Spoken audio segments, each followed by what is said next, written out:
मेरी प्रणाम, सबको नमस्ते। देखिए, डॉक्टर आजाद ने आपको बताया कि ये कितना गलत देश के लोगों के साथ सरकारें कर रही हैं, बल्कि दुनिया भर की सरकारें कर रही हैं। और एडवोकेट साहिल गोयल ने बताया कि गैर कानूनी भी कर रही हैं, असंवैधानिक तरीके से भी कर रही हैं। उधर से सुशील भाई ने आपको बताया कि ये बुखार बसंत ऋतु का अब दोबारा से फिर आएगा, जिसको अब ये तीसरी लहर बोल सकते हैं। या जो डॉक्टर साहब के हिसाब से जो mRNA और DNA जो हमको दिया गया है जिस हिसाब से, उसके जो अब साइड इफेक्ट आने लगेंगे तो ये उसको नए वेरिएंट का नाम भी देंगे और हम जैसों को ब्लेम भी करेंगे कि तुमने मरवा दिए लोग। तो इस चीज के लिए बहुत सोच समझ के आगे बढ़ना है। अगली बात जो मैं कहना चाहूंगा कि जो आदमी सरकार के पक्ष में बोल रहा है या इस बीमारी के पक्ष में बोल रहा है, जैसे हमने तथ्य दिए, डॉक्टर साहब ने आपको तथ्य दिए जो मेडिकल साइंस कह रही है, साइंस के हिसाब से हमने तथ्य दिए। समाज में जो हम देख रहे हैं, हम में से कोई भी सोशल डिस्टेंसिंग नहीं कर रहा, कोई भी हमने मुंह नहीं ढका हुआ। हम लोग 1 साल से ज्यादा समय हम लोग बॉर्डर पे परमानेंट बैठे रहे, एक ट्रॉली में 15-15 लोग बैठे सोए और कोई सवाल ही पैदा नहीं होता कि वहां किसी की भी एक को भी नुकसान हुआ हो किसी बीमारी से। तो ये साबित किया किसानों ने कि ये सब कुछ इस देश के लोगों के साथ धोखा हो रहा है। तो जो लोग सरकार के पक्ष में बोलते हैं वो ये 2-4 लाइनें बोलते हैं। पहली लाइन उनके पास है कि भाई जिनके मरे ना उनसे पूछो, फिर ये इतने सारे लोग क्यों मरे। दूसरी बात पूछेंगे वो जब हम उनको बता देंगे कि ये क्यों मरे, कि ये रेडिएशन का असर था, गलत दवाइयों का असर था, गलत इलाज का असर था, या सरकारों का लालच या षड्यंत्र था। जब ये बता चुके होंगे तो उसके बाद उनका अगला सवाल होता है कि नहीं यार, भारत में ही थोड़ी ना, ये तो पूरी दुनिया में चल रहा है। जब इस तरह की बात बता देंगे कि ये क्या षड्यंत्र है, फिर वो उनके पास कुछ नहीं बचता है बोलने को, और लास्ट में वो यही कहते हैं भाई चलो बात तो तेरी भी ठीक है पर कुछ ना कुछ तो है। बस वो कुछ ना कुछ में उलझा के हम लोगों को रखा हुआ है, और जिसे कहते हैं हम लोग भय का भूत। भय का ये भयमारी है एक्चुअली, जिसको महामारी साबित करने पे कोशिश कर रहे हैं। तो बड़ा सवाल ये बनता है कि दुनिया भर में ये सब चीजें क्यों हो रही है। इसका जवाब आपको मिलेगा जब आप खुद से अपनी रिसर्च करेंगे और ये ढूंढेंगे कि वो कौन सी चीज है जिसका 2 बार प्रधानमंत्री नाम ले चुके हैं और हम उसको सीरियसली नहीं ले रहे। भाई ये हो सकता है कि हम देश के प्रधानमंत्री जो नरेंद्र मोदी इस टाइम बैठे हुए हैं, ये हो सकता है कि हम उसको झूठा आदमी मान चुके हैं और उसकी बातों को सीरियसली नहीं लेते हैं।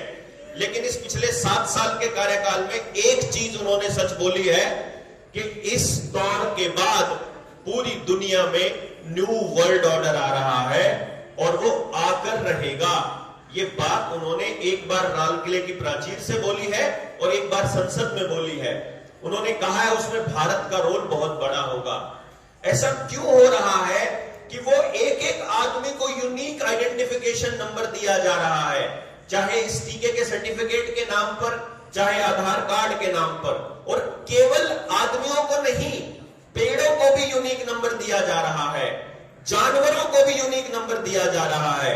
जिसके पास बकरी, गधे, घोड़े, गाय, बैल, भैंस कुछ भी हो, हर जानवर के आपको मतलब फास्ट टैग के जैसा एक टैग लगाया जा रहा है। ये क्या खेल है?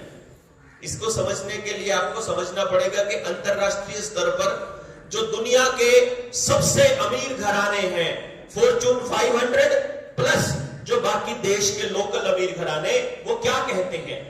उनका कहना है धरती मर रही है, उनका कहना है एनवायरमेंट प्रदूषित हो रहा है, पानी भी खराब हो रहा है, हवा भी खराब हो रही है, सब कुछ खराब हो रहा है। और इसको बचाने का एक तरीका है कि जो धरती का तापमान बढ़ रहा है जिसकी वजह से सारी चीजें खराब हो रही हैं, वो कह रहे हैं इसको बचाने का एक तरीका है कि जो कार्बन एमिशन हो रहा है, जो कार्बन डाइऑक्साइड की वजह से हो रहा है, उसको रोका जाए। और कार्बन डाइऑक्साइड समाज में कैसे आ रही है दुनिया में? उसके 2 ही तरीके हैं कि जानवरों और इंसानों के सांस छोड़ने की वजह से आ रही है। तो आप लोगों के मुंह बंद करवा दिए कि अपनी कार्बन डाइऑक्साइड को बाहर मत छोड़ो, अपनी वापस ही ले जाओ। उसके बाद आपके साथ क्या होता है क्या नहीं होता है ये आप जानो, उनको कोई मतलब नहीं है। उनके पास कोई रिसर्च नहीं है कि इससे कुछ रुकता है। वो डॉक्टर आजाद आपको बहुत पहले स्पष्ट कर चुके हैं। मतलब NEJM तक में ये छप चुका है कि भाई कोई फायदा नहीं है मुंह ढकने का, किसी बीमारी को नहीं रोकता कोई भी मुंह ढकना। बट फिर भी अब वो ये कहते हैं कि आपकी जमीनें भी हमको चाहिए, आपके संसाधन भी हमको चाहिए, आपका पानी पे भी हमारा अधिकार होगा, आपके डंगरों पे भी हमारा अधिकार होगा, आपके खाने पर भी हमारा अधिकार होगा, क्योंकि आपको पैसा हम दे रहे हैं। आप देखिए आपके हेल्थ सेक्टर में पैसा कहां से आ रहा है? वर्ल्ड बैंक दे रहा है। आपके एजुकेशन में SSA का पैसा कहां से आ रहा है? वर्ल्ड बैंक दे रहा है। आपको और दूसरे कामों के लिए पैसा कहां से आ रहा है? यूनाइटेड नेशंस के थ्रू, बाकी के संस्थानों से आ रहा है। और आज के टाइम में यूनाइटेड नेशंस को कौन कंट्रोल कर रहा है? वही फॉर्च्यून 500 के मालिक जिनको कहते हैं, जिसको आजकल उसका नाम नया आया हुआ है वर्ल्ड इकोनॉमिक फोरम, जिसने यूनाइटेड नेशंस का एजेंडा 21, जिसको आजकल एजेंडा 2030 बोलते हैं, उसको टेक ओवर कर लिया है, जिसका मकसद है देश और दुनिया के हर संसाधन के ऊपर हमारा कब्जा। उसी के सिलसिले में किसान बिल आए थे, उसी सिलसिले में बीजों के बिल आएंगे, उसी सिलसिले में पानी का बिल आएगा, पोल्यूशन का बिल आएगा, और ये गाड़ियों के व्हीकल के जो बिल आ रहे हैं सारे के सारे उसी के पूरे उसका खेल है। जिस तरह से आपकी खेती की नस्लें बर्बाद कर दी, खेती के बीज अब आपके बांझ हो चुके हैं, खेती का बीज अब दोबारा तो आप नहीं बो सकते ना, वो बाजार से लाना पड़ता है। और आप बताइए डंगरों के बीज भी तो आपको बाजार से लाने पड़ते हैं, टीके का इस्तेमाल ही हो रहा है, तो आने वाले वक्त में इंसानों के बीज भी आपको बाजार से ही लाने पड़ेंगे। 20-30% तो अभी भी बाजार से ही लेकर आ रहे हैं। जो बच्चे पैदा नहीं हो रहे हैं, IVF सेंटर छोटे छोटे शहरों में भी खुल रहे हैं। तो आपको यह समझना पड़ेगा, क्या ये अपने आप हो रहा है या किया जा रहा है। इनके पास ये रिसर्च भी है कि कैंसर किससे होता है, इनके पास ये रिसर्च भी है कि बांझपन किससे होता है, इनके पास ये रिसर्च भी है कि नपुंसकता किससे होती है। इनके पास वो रिसर्च है, लेकिन उसको रोकने का कोई उपाय इनके पास है कि नहीं ये बताते नहीं है। असल में ये एक्चुअली प्लान करके किया जा रहा है। हरित क्रांति के नाम पे हम लोगों को जेनेटिकली मॉडिफाइड बीज दिए गए, जिनको उगाते टाइम आपको पेस्टिसाइड और इंसेक्टिसाइड और जो DAP खाद यूरिया दिया गया, उसकी वजह से ऐसी हालत है कि जो दो प्रदेश जो पूरे देश को खाने के लिए देते हैं, पंजाब और हरियाणा, वहां पर कैंसर के सबसे ज्यादा केसेस हैं। अब हमारा हरियाणा भी पंजाब से ऊपर निकलने वाला है कैंसर में, कहीं आप सोच रहे हो आप ही फंस रहे हो।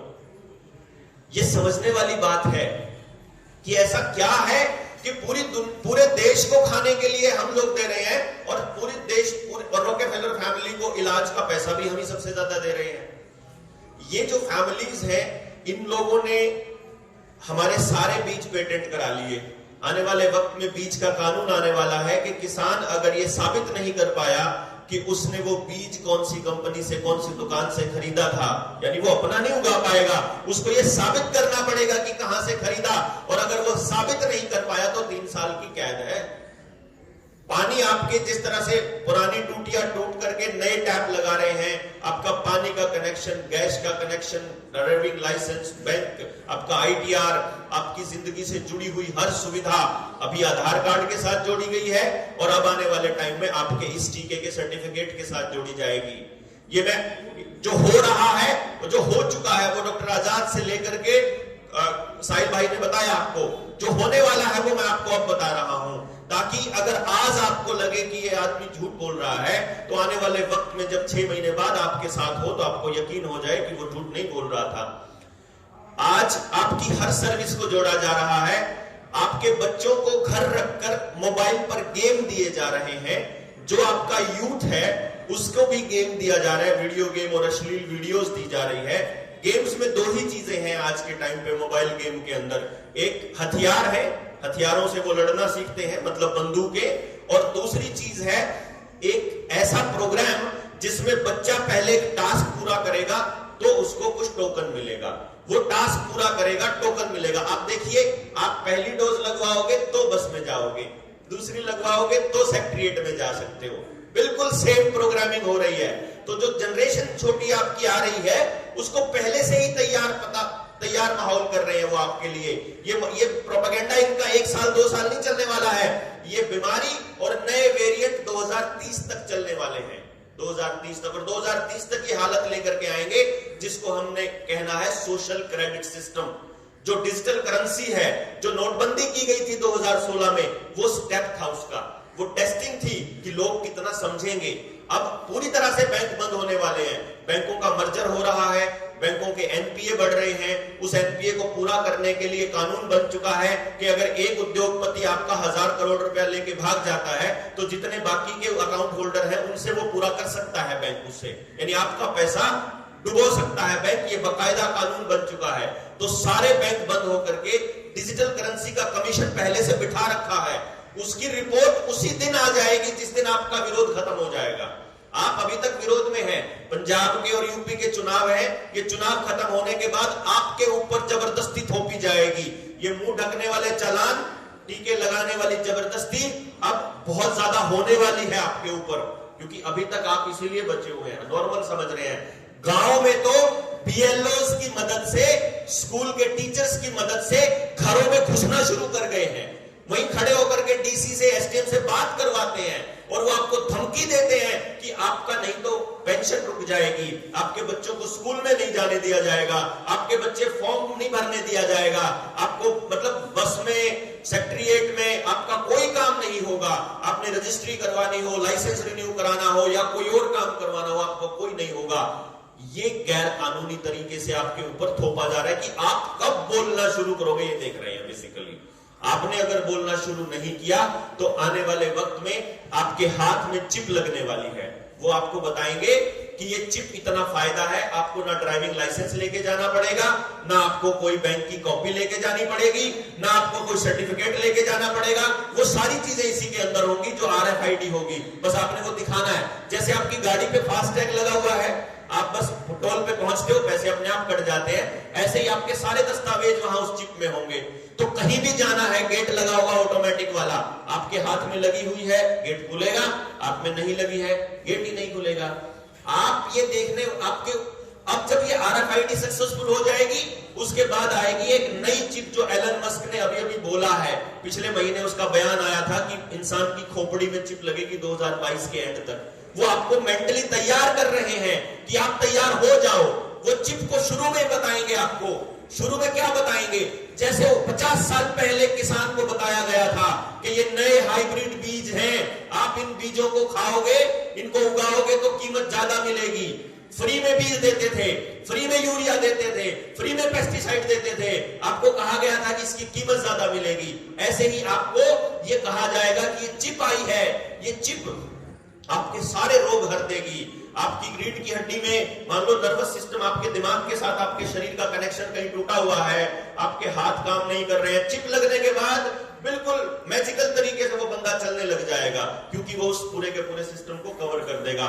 आप सोचिए, एक बीमार आदमी जिसको लकवा था या फिर उसकी रीढ़ की हड्डी का निचला हिस्सा काम नहीं कर रहा था, वो चिप लगने के बाद काम करने लग जाए और उसके बाद आपको वही दुकानदार ये बोले कि हम एक ऐसा सिस्टम है कि आपको हार्ट अटैक होने से 2 घंटे पहले पता चल जाएगा, बीप आ जाएगा। आप तो भाग भाग के लगवाओगे जनाब। और फिर वही होगा जो न्यूरालिंक बता रही है।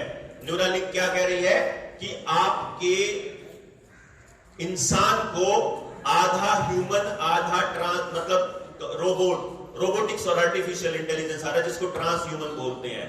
यानी कि जो अगला वक्त है आने वाला, आपको कंप्यूटर की तरफ, मतलब कंप्यूटर से चलाया जाने का प्लान है इनका। ये क्यों? जिसको कहते हैं हाइव ऑफ माइंड्स, जो असली खेल इनका है लास्ट में। 5G के टावर्स इसीलिए इंस्टॉल किए जा रहे हैं, 5G की टेस्टिंग इसीलिए की गई थी। कई बार उस टेस्टिंग में बहुत से लोगों को नुकसान भी हुआ, करंट भी लगता था। आपको याद हो डॉक्टर साहब, जब हम उस टाइम किसान आंदोलन में थे तो अपने उस पे दरवाजे पे लगता होता था। वो उसी दौर का वक्त है जब दूसरी लहर चली हुई थी, जब लॉकडाउन चल रहा था। तो आप लोगों से गुजारिश ये है कि आपको अपने मोहल्लों में, अपने पड़ोस में, अपने लोगों को सोशल मीडिया पे या जहां भी देखें, पहली बात तो हमें जानकारियां इकट्ठी करनी होगी। दूसरे नंबर पे उन जानकारियों को लोगों तक पहुंचाना होगा। तीसरे नंबर पे सरकारों को अपना प्रतिरोध दर्ज कराना होगा। हमें बताना होगा कि हमारे शरीर पर केवल हमारा हक है, हमारी मर्जी है हम कोई केमिकल लेना चाहते हैं कि नहीं लेना चाहते हैं, हमारी मर्जी है कि हम कैसे घूमना चाहते हैं, कौन सी पैथी से इलाज करना चाहते हैं, और अपने ही जैसे लोग और तैयार करने होंगे। अगर ये नहीं किया तो आप और हम सभी के सभी बहुत बड़े खतरे के सामने खड़े हैं। देखना यह होगा कि हम संगठित होकर उनको हराते हैं या वो लोग मिल करके वैसे ही जुल्म करते रहेंगे हम लोगों के ऊपर जैसे वो करते आ रहे हैं। बोलने के लिए बहुत कुछ है, बट क्योंकि जो प्रोटोकॉल है वो मुझे अलाउ नहीं करता है। अभी मेरे से बाद में वीरेंद्र भाई हैं, डॉक्टर अजय बलारा है, तो ये मैं चाहूंगा कि एक एक बाकी चीजों के ऊपर ये प्रकाश डालें। और आपको बहुत बहुत धन्यवाद। ये प्रेस कॉन्फ्रेंस के लिए रतन भाई को भी बहुत बहुत शुभकामनाएं, और लोगों तक आवाज पहुंचा रहे हैं। ये साथी लड़ाई लड़ रहे हैं, स्वदेशी की भी लड़ाई लड़ रहे हैं, और आने वाले वक्त में हमारी एजुकेशन, हमारी खेती, हमारे उद्योग, हमारे गांव के सेंटर्ड नहीं होंगे अगर इकट्ठे होकर के हमने नहीं लड़े, तो हम कहीं ना कहीं बहुत ज्यादा बुरी स्थिति में आने वाले हैं।